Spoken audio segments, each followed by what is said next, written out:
সদায় টিভিত দেখি থকা এজন মানুহ প্ৰাণজিৎ গগৈদা, এওঁক লগ পাইছো আজি।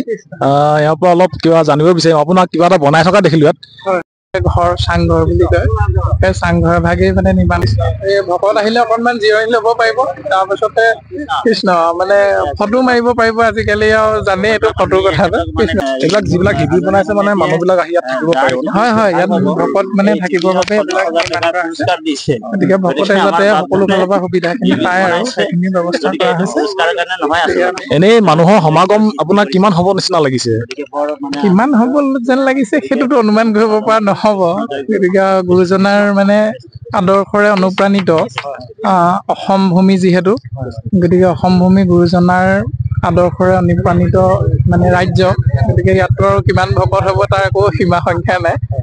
আৰু বিশেষকে যোৰহাট জিলাৰ বিষয়টো অসমত একেবাৰে ওলাই থাকে। বিশেষকে অসমৰ মানে শিক্ষিত স্থান বুলি ক'লে যোৰহাট জিলাৰ কথাটোৱে আহি পৰে। গতিকে সেইফালৰ পৰা আমি সবাৰ ওচৰত সেৱাভাগ নিবেদন জনোৱা হৈছে। কৃষ্ণ জয় গুৰু। ঠিক আছে, আপোনাক লগ পাই বহুত ভাল লাগিলে। লগ পাম পিছতো।